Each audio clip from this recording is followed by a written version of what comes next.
It's the last mock draft of the week. Looks like we've made it.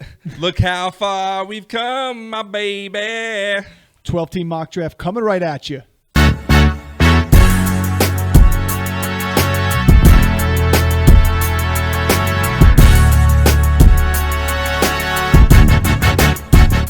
Welcome back to the Standard Fantasy Football Podcast. I'm your host, Jono. And I'm your host, Chris. And we are here at the end of training camp, the beginning of the season, the beginning of the Standard Fantasy Football Podcast Season 2.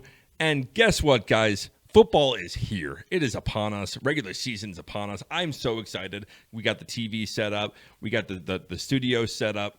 We got everything set up for another season of fantasy football, and I couldn't be more excited. We have our mock draft coming up here in a couple days, too, as well. There's a chance we may be posting it up here, too, live, or we may even post up an extra bonus episode for next week showing our behind-the-scenes draft. It'll be a long one, in the war room. Send it your way. But in the war room, where Chris and I will be sitting here in front of everybody, we'll actually have some other guests with us, too, in terms of league mates. Nick, one guy you've seen on this podcast many times, and Matt, one of our other league mates. Hey, guys, here's what we're really interested in, too. Like, I hope you guys just kill it in your drafts. I hope you guys win your draft and win your weeks. But here's what I'm really interested in is, what are you guys eating? Like, what do you guys do for your fantasy football prep? Do you sit in a room by yourself? Do you smoke a bowl? Do you drink and get hammered? Do you cook and barbecue all weekend? Do you order food? Is there a routine that you guys do that gets you hyped up and ready and prepared? Are you guys doing in the morning? Do you wake and bake or wake and brew? We're really interested. We love the culture behind fantasy football. Obviously, we've been doing it for a long time. We're going to barbecue ourselves, throw up some beer. We got an 11 a.m. draft, and we are East Coast time, 11 a.m. We got a couple West Coasters. It's going to be early morning. Early morning.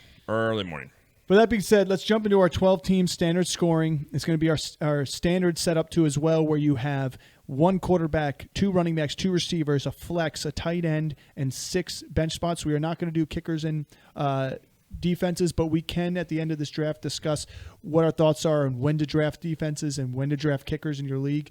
For those who don't do that, you can disregard that portion of it. That being said, we'll get into it here. We're going to resume our draft here with Chris starting off at the 3 spot. I will be going to the 12 spot at the turn here. So we got Christian McCaffrey, CeeDee Lamb as the first 2 picks. What I'm going to do here at the 3rd pick is go Tyreek Hill. Yeah, I mean, when you can get him in the top 3 picks, you see, I mean, really top 3 is kind of set and forget. Like, you know what you're going to get there unless you really want an RB outside of McCaffrey. I like drafting in the top 6 rounds because if you look at those 6 people right there, McCaffrey, CeeDee, Tyreek, Brees, Jefferson, it's either Bijan or St. Brown or Chase that's right there in 6 as well. You can't go wrong with those there. I'd argue top 5 better, but here at the 12 spot, you get to get a little unique. Now, unfortunately, I'm not in a position where I would really have liked to go Taylor, a combination of Taylor, Gibbs, and Saquon as a double up here at the back end. That being said, I don't have to do that because I have someone like Garrett Wilson sitting here for me as well. So I'm going to go Jonathan Taylor and Garrett Wilson back to back. I'm not going to play around with it. Of course you are. No, don't play around. Nobody plays around. ETN goes Puka, Drake London, Marvin Harrison, Devontae Adams, Kyron off the board there at 6. So for team 6, Olave, and then Josh Allen right before Chris. Give me the Tyreek Hill and Derrick Henry connection. King Tyreek. Is that your team name? That would be your team name. I'm going to probably do an episode. We should probably do an episode on team names. Just a whole 15 minutes. Just talk about the funniest, greatest team names that we've heard this offseason. There are some good ones. People out there are creative. Guys, the internet is undefeated. Yeah, it's undefeated. Don't try and be too creative. Find something funny. Go ahead and creative. Do it. Josh Jacobs, Deebo Samuel, Devon A. Chan, and Mike Evans go back to Chris here. 3rd pick in the 3rd round. You know what? Got a wide receiver, got a running back. Let's go ahead and draft Travis Kelce right here. Why not? I mean, it's the best value you can get him in the past 5 years, honestly, in my opinion. Yeah. So Pacheco, Laporta, another tight end off the board goes Ayuk, Waddle, Mahomes, Kupp, Hurts, Collins.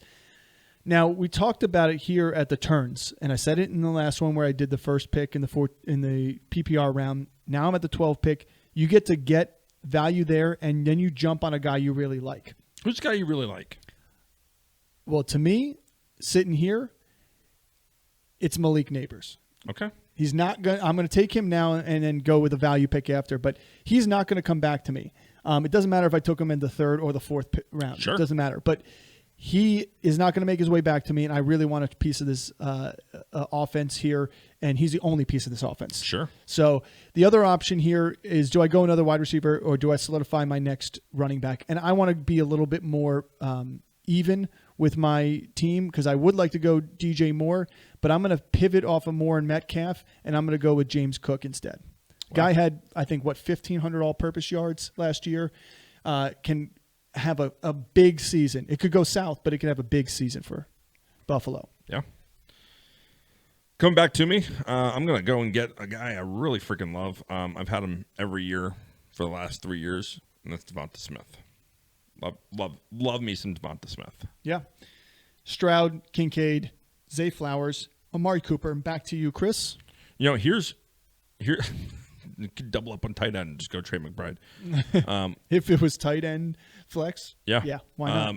Yeah, this is a guy. In the last 2 drafts we did, I faded quarterback. I went Anthony Richardson one earlier this week. So I'm not going to do that. I'm going to go Alvin Kamara here and get him as my second running back. There you go. Andrews goes Richardson, Trey McBride, Aaron Jones, Tank Dell, DeAndre Swift, James Conner, George Kittle, and back to me again. Going back to that same sort of mentality of, grabbing a guy and then going to get somebody I really guys. like. You like to grab guys? In mock drafts, yeah, I do. Just in mock drafts? Just in mock drafts. Guys, hands above the table. All right, hands above the my table. hands are always above the table. Yeah. That being said, I am not in love with Kyle Pitts. This may be a situation where I punt tight end because I have the double up pick. I can get somebody later on in one of my picks. Instead, I'm going to definitely take the quarterback I like here. Quarterback you like? I'm going to go Joe Burrow. Joe Burrow. And then in my next pick here, I'm going to take best on board for my flex. So you have a choice of T. Higgins, which is fantastic to double up, which I'm most likely going to do here. But I do want to talk out loud a little bit.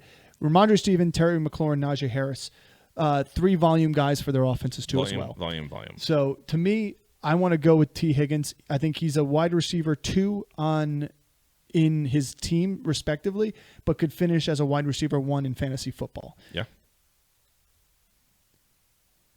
Pickens goes Kyle Pitts, Montgomery, Keenan Allen, Ramondre Stevenson, Terry McLaurin, Najee Harris, Roma Dunze, onto Chris here to close out this 6th round. On the 6th round. So one team after me doesn't have a quarterback. He's probably going to go Kyler Murray if I don't go Kyler Murray here. So what I'm going to do is go Kyler Murray. I like it. Kyler Murray goes Christian Kirk, Xavier Worthy, Prescott went, so he would have been gone. Godwin. And love to see this. This is exactly what I wanted to happen. White? Zamir White comes right back to me. Yep. Although I'm tempted to even just go Raheem Mostert here and go Raheem Mostert in. You know what? I'm going to fade White. I'm going to fade White and go Raheem Mostert. Sometimes I just need to talk it out. Sometimes you just need to talk it out, you guys. You do. Jaden Reed, Tony Pollard, Jordan Love, Evan Ingram, McConkey, Zamir White, Ridley, and Rashee Rice. I was hoping Rashee would fall to me here. That's fine. He did not. Brock Bowers is sitting here for me. Jake Ferguson, Nick Chubb. This is like that no man's land that I don't love. But what I want to do, I'm in a standard scoring league here. I've got Taylor and I've got Cook already. So what I'm going to do is I'm going to take 2 running backs here. Yeah. And I'm going to go one with the volume on his team. I'm going to take another Bengal. I think this team is going to actually have a fantastic season in 3 scoring. Bengals in a row. In a row. I'm going to heavily go into that. But then I'm going to go ahead and I'm going to take Jonathan Brooks. I know it's rich for my JB? blood. It is the 8th round, though, as opposed to the 6th round where he's going in some leagues. Give me the 8th round Jonathan Brooks, because if he comes into this league in week 4 and he just blows the doors off this offense, he could be a league winner. We talked about it early in the week. You're grabbing these guys for league winning potential later in the season, and you already have the starters set up there. So why not go and get and stack up? Well, and the people that were around there went afterwards. Nick Chubb is another situation there. Javonte Williams, Jordan Addison, question marks. Brock Bowers, I could have went with my tight end, faded him instead. Purdy, Eckler, Warren, those guys don't move the needle for me. They're just depth pieces. Versus Brooks could be my RB2. By the time end of season rolls around, so that's what I'm looking for. So I'm going to go Keon Coleman here. I want to. I know there's Hollywood Brown. He's going to be out for the next couple of weeks, and dealing with the separated shoulder, his AC joint. So I don't really want a piece of him. I already have Travis Kelce. I'm going to go Keon Coleman here. And I'm probably going to end up doing very similar things to what I've done. Actually, I'm going to change it up because I'm going to say this. I would go Brian Thomas here, but I'm going to change it up. I'm going to go JSN here. Okay, yeah. I think JSN is going to have a huge season. I think he is going to overtake Tyler Lockett this year. I think we saw the route production that he had last year. His average yards per target was really down last year. I think it's going to increase this year. I think this whole offense was bad last year. Mm-hmm. And I think JSN is going to be a reason that they step forward this year, having another dynamic playmaker on the outside of DK Metcalf. And so give me some JSN right here. JSN. Then you got Caleb Williams, Christian Watson, Njoku, Brian Robinson, Gus Edwards, Jamison Williams, Dallas Goedert, and then Brian Thomas finally goes. I was about to snag him up if he dropped all the way to me there. All right, well, now you're talking about grabbing guys and snagging guys up, to each their own. That's what's on your mind over here. To each their own. Anyway, so I want to try and do something here that I don't normally do a ton of, and that is drop Traylon Burks. Yeah, no. Take another quarterback in this position because let's be honest, Joe Burrow. I have a lot of stake in the Bengals here, and Joe Burrow has had injuries in the previous couple seasons. And I just want to hinge my bets in case that does happen because I have so much heavily riding on that. If he gets hurt, I think Zach Moss, his value goes up. T. Higgins, his value comes down a little bit. And then I don't want to be stuck without a big-time quarterback. So give me a guy who has winning potential in the rushing upside with Jaden Daniels. Well, JD. Afterwards here, I still don't have my tight end. Dalton Schultz is at the top of the ADP list with Hawkinson, Freiermuth, Kmet, Musgrave, Taysom Hill. I'm at the point of I'd be happy with a Taysom Hill Ben Sinnott late because Taysom Hill still rides so much value because if you can use him as a tight end position in your leagues, he's a game breaker. And we already know that with Kendra Miller not being able to see the field, he's getting a lot more rushing opportunities in camp so far. And I think he's going to start the season off having a lot more rushing opportunities because Dennis Allen loves this guy. That being said, I'm going to end up going with wide receiver depth here. And I like Cortland Sutton. Number one guy for his team here. I think Bo Nix is going to come in and have a fantastic season at the helm there, and he's going to lead this offense to a better season than it was last year. Not a great season, but a better season. Sure. Jerome Ford, Blake Corum, Tajay Spears, Trey Benson. Run on running backs. Ezekiel Elliott, Romeo Doubs, Jared Goff, Chase Brown. So I was actually really hoping that Trey Benson would come all the way back down to me. He did not. So I'm going to look for other available value picks here. So Curtis Samuel's a guy I like. I already have Keon Coleman, so I'm going to kind of avoid that. I don't want two guys in that offense, even though I don't like to shy away from that. But I don't necessarily love doing that. I don't want Zach Charbonnet. Chuba Hubbard is great early down. But there is a guy that I know you've drafted a lot of, and I drafted last year thinking that he was going to kind of take a little bit more with Tony Pollard being the feature back there. But Rico Dowdle, there's just no one else there. And if he did something, I'm not, this is a 10th round pick. I'm not throwing and heavily invested into it, but I get another running back there. I get the depth. And the same wide receivers are available for me. So, again, no one really went. We had one quarterback, Zach Charbonnet, and then two tight ends. So the same wide receivers are there for me. I don't really love any of them. I just don't. I don't love any of them.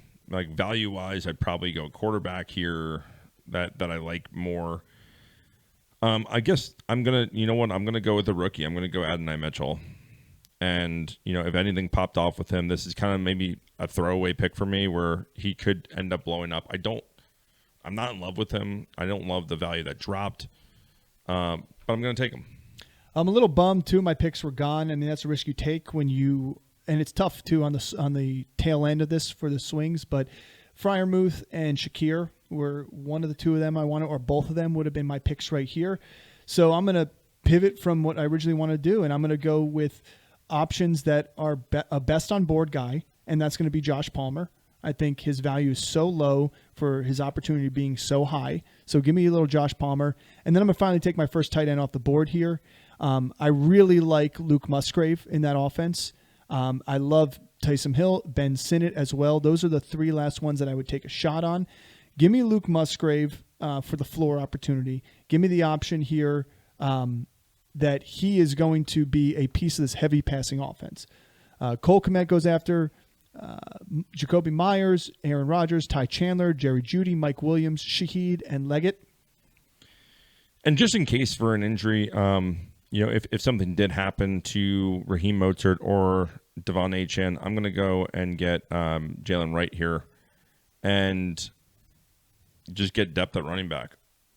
This is a good position to take that. This is a good position to be able to take the chances and shots at these guys. I kind of talked about it 2 rounds ago where I really was looking for Trey Benson. And if you look at my team, the way it's set up, I have Derrick Henry, Alvin Kamara, Raheem Mostert. I'm not looking for a guy to come in right away and be like a stud. No. So at the later rounds, you can really go and take a chance on some of these guys that will emerge later in the season and can really help, again, win championships, because this is what we're about here. Well, if something happened to Achane, Wright is right up there as RB2. And like we say, you can start Achane and Mostert. You can get to a position where you can start Wright and Mostert as well. Yeah. So last pick in the draft, I'm going to go get some depth. Not that I'm worried about Travis Kelce's health at all, but I do have a heavy investment early on.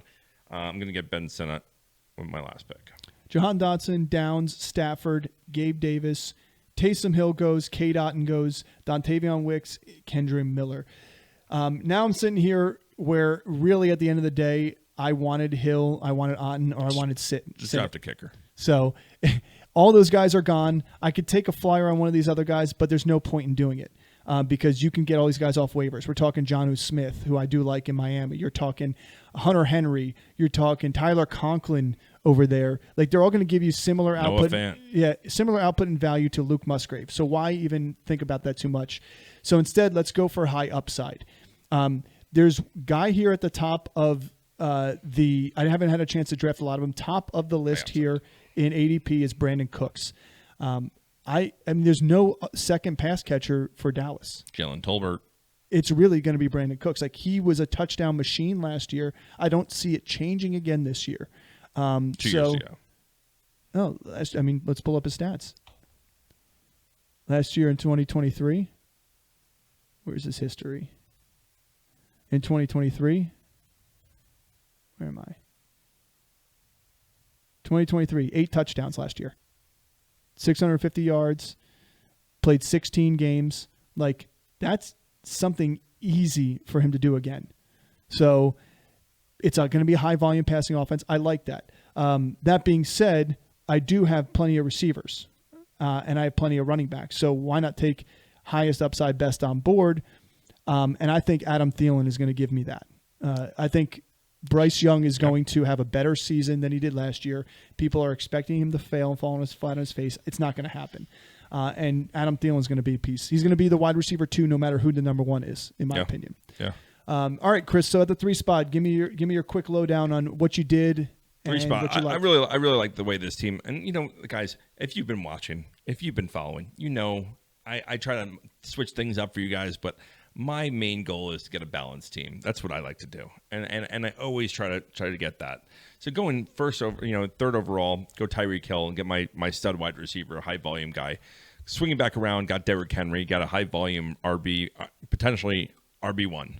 Not RB1 as in a top 12, as in RB1 overall. He has that potential with the touchdown capital that he has access to. Go and get my tight end, Travis Kelce. Again, you're drafting him.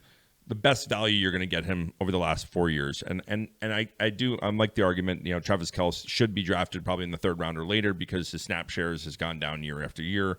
We've seen that, but his touchdown capital there and his volume there is there.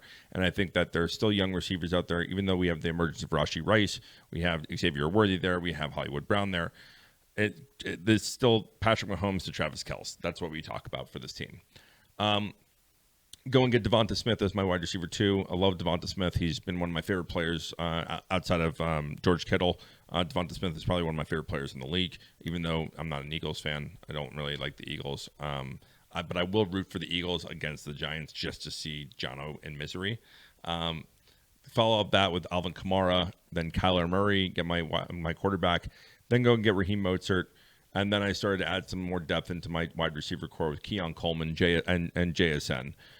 Rico Dowdle, Adonai Mitchell, and Jalen Wright. I'll fill out the next 3 picks, and then I finish up the draft with Ben Sinnott. Guys, we talk about, we haven't done a sleeper episode. That we might try to push that out this week and do virtual. I know I'm traveling for work, and John, if anything, we'll home. push a short out. We'll Why push not? a short out, but Ben Sinnott is probably one of my favorite sleepers overall in the draft. This is a guy that's going to come in. If you remember what like George Kittle was his rookie year, no one really was talking about him. There's been other tight ends that are valued. This really wasn't a draft that there were a lot of tight ends that got highlighted in this draft. This was a big wide receiver draft, but there was value here at the tight end. Yeah. And when you go to a team, he's going to probably start the season for the first couple games behind Zach Ertz and learn. But Ben Sinnott's going to come in and get heavily volumed in this offense. Yeah. And who is a rookie quarterback's favorite friend? Tight end. A pass-catching tight end. Pass-catching tight end. It always happens. So I love Ben Sinnott. And the 12th spot here, I got a little funky with some of my picks. But you know what? I was feeling pretty good about where I was at the positions and taking some shots on guys here. But you got Jonathan Taylor at the top and Garrett Wilson back-to-back. Coming back in the next round, again, no specific order because it doesn't matter where I took Neighbors or Cook. Those are the next 2 I took. I wanted to get a chance at Neighbors, high volume opportunity, and he's just a freak of an athlete. And if Giants can put together some sort of season, he is going to be the biggest benefactor of that, in my opinion. Then I went Joe Burrow because I wanted to get one of these top quarterbacks because being so long before I get another pick after that, I didn't think Kyler Murray, Dak Prescott, Jordan Love would fall to me, and sure enough, they didn't. So I'm glad I took Burrow there. And I went back-to-back Burrow-Higgins connection. I like that. Afterwards, I took Zach Moss. I could have went, in my opinion, Javonte Williams over Moss, but I think Moss is more solidified in his role on his team, so give me that. Even though it's 3 Bengals in a row, that's fine because I think Jonathan Brooks will overtake Zach Moss's role on my team once he comes back and he is what he is. I took Jaden Daniels as insurance for a quarterback with Joe Burrow being injured off and on. Cortland Sutton, Josh Palmer, and Adam Thielen as the 3 wide receivers to round out my team, and then Luke Musgrave as my tight end. The only thing I probably could have done different that I would have done different is if I didn't heavily invest in Jonathan Brooks, I would have went Brock Bowers or Njoku there. The other option would have been to fade Zach Moss at that pick or fade T. Higgins at that pick and go with either Kyle Pitts or Evan Ingram. But I just didn't. I like the value of Kyle Pitts at 6, T. Higgins at 6 over Kyle Pitts and Evan Ingram at 6.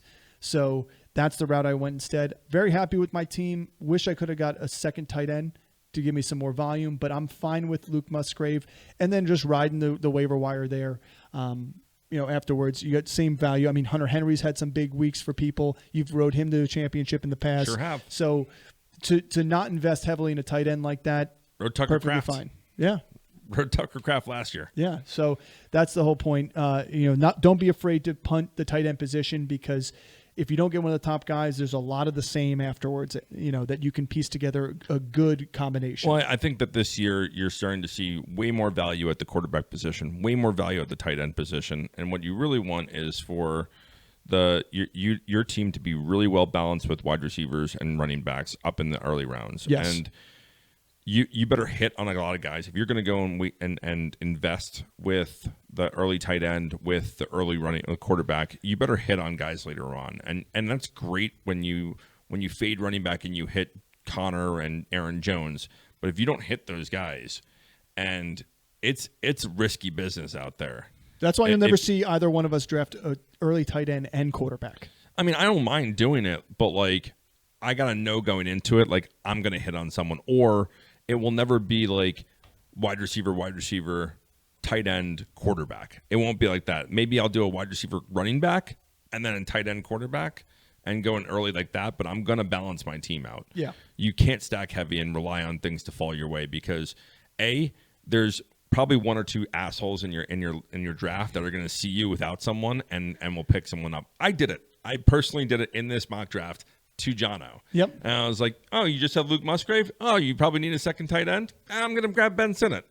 Yep. Which was the guy I would have been going with. Probably. So and so I'm going to go and snag that up. People are going to do that with quarterback. They're going to do that with tight end.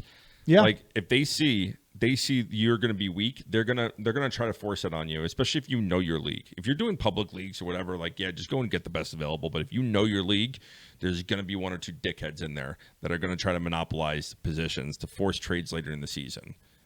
Which in every it's home a cutthroat league, business, in every guys. home league, that's how it is. It's cutthroat business. So, well, that's the end of our Mock-A-Thon week here.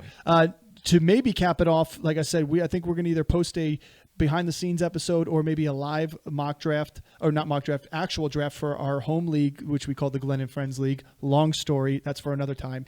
But don't forget to like and subscribe, hit that notification button, keep the comments rolling in, and we're on the road to 500 subs. We hit that 500 mark. One lucky subscriber is going to get a piece of swag from the Standard Fantasy Football Podcast. We will reach out to the winner there and announce it on the first episode once we hit that 500 mark. Guys, don't forget at the beginning of this episode, we want to know what your pregame rituals are. What's your pre-draft rituals? Drop that in the comments. I may even put a poll up. Put a poll up. All right. Yeah. Well, thanks for tuning in. See you next time, and good luck in your drafts. Good luck.